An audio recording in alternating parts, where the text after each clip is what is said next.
The wind was deafening up there, blades chopping the sky, my hair whipping across my face.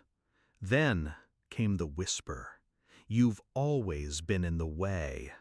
I felt her palm on my chest, and then I was falling. The last face I saw wasn't hers. It was his, my husband, expressionless, still. He knew. I hit the water hard, bones cracked, vision exploded into black and red, but I didn't die. That was their first mistake. You don't survive something like that by accident. You survive it because something colder than water wraps around your spine. Rage. I washed up hours later, broken, bleeding, invisible. And I stayed that way, gone, while they threw my funeral, while they cried fake tears and pocketed the insurance payout, while my sister slid into my office chair and my husband slept in my bed. I watched and waited. I wasn't always this person. Once I believed in family. I trusted my sister with secrets, my husband with my heart. Together, we built my father's company into a multi-million-dollar empire. But the more I succeeded, the smaller they felt. And I missed the signs. The late-night texts, the sudden business trips, the way he stopped touching me, and she started dressing like me. It all clicked the night before the helicopter ride. A phone left unlocked. An insurance policy printed and signed with his signature, not mine, and her initials at the bottom. $5 million. They called it a just-in-case. I called it motive. So I made copies, saved emails, turned whispers into evidence. But I didn't confront them.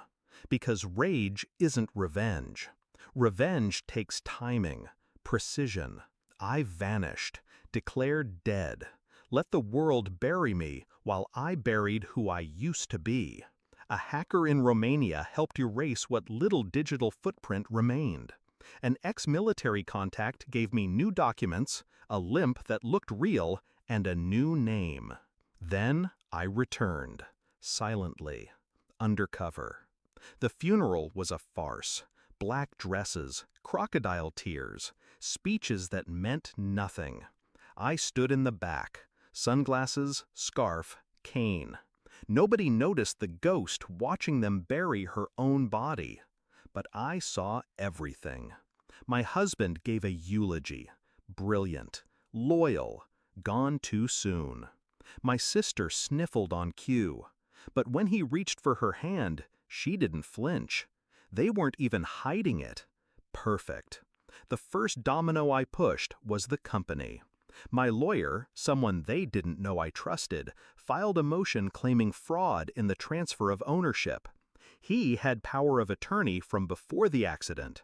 They'd forged the new one. Feds got involved. Then came the money. Insurance companies don't like being played, especially not when they find the dead woman's blood on a recovered wetsuit and a witness claiming she was pulled out of the water after the fall. All arranged, all planted, all timed. I didn't need to expose them. I made them expose themselves. Paranoia does the job better than proof. They started slipping, blaming each other in front of the board, deleting files the feds had already copied. Then came the raid.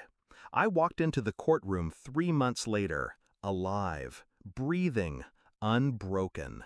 My sister froze. My husband went pale. They looked like they saw a ghost. In a way, they had. Because the woman they killed, she died that day in the water. I was something else now. They pled not guilty. Of course they did. But the jury saw through them.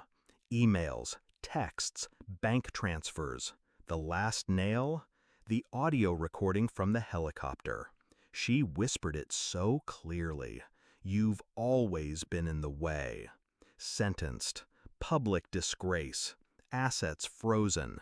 He cried when they took him out in cuffs. She screamed. I just watched. same way they watched me fall. The company? Back in my name. But I sold it. Built something new, smaller, cleaner, mine. Sometimes I dream of that moment, her hand, the fall, the silence right before the crash, and then I wake up calm. Because justice doesn't always wear a badge. Sometimes she wears your face. I wasn't in the way. I was the way. And now they finally see it.